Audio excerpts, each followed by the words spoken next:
या बोगस डॉक्टरच्या संदर्भामध्ये हा प्रश्न उपस्थित झालेला आहे। अध्यक्ष महाराज, मराठवाड्यामध्ये सगळ्यात जास्त विदर्भात बोगस डॉक्टर आहेत अध्यक्ष महाराज। आणि यामध्ये बंगाली डॉक्टर्स म्हणून कलकत्त्याहून इकडून तिकडून आलेले खूप असे डॉक्टर्स आहेत जे ग्रामीण भागामध्ये बिल्डिंग बांधून ते आपले प्रॅक्टिस करतात।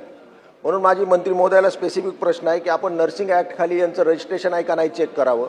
आणि जसं आपण सांगितलं की यांना QR कोड दिला पाहिजे। यामध्ये अनेक पॅथी आलेत अध्यक्ष महाराज, युनानी असेल, ॲलोपॅथी असेल, आयुर्वेदा असेल, होमिओपॅथिक असेल, आता फिजिओथेरपीचे काही डॉक्टर्स आलेत। ही सगळी माहिती जनतेला मिळण्यासाठी एक चांगल्या प्रकारचं टास्क फोर्ससाठी आपण जिल्हा लेवलला केलं पाहिजे। आणि जसं आमदार साहेबांनी सांगितलं यामध्ये लोकप्रतिनिधीचा सुद्धा सहभाग असला पाहिजे।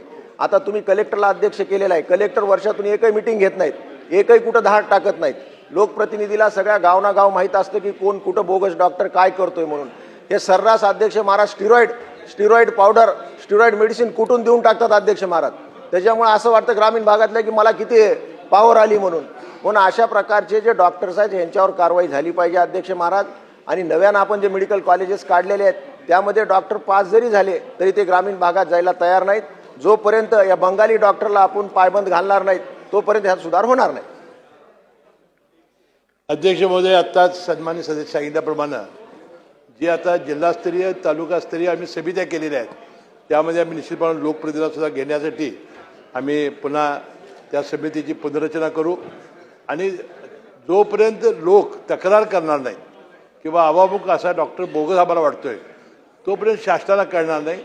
आणि म्हणून आपण याबद्दल नो युअर डॉक्टर म्हणून जी आपण आता QR प्रणाली आणलेली आहे याद्वारे खरा डॉक्टर कोण आहे हे आपल्याला लगेच कळेल अशी आम्ही चांगली योजना आणलेली आहे।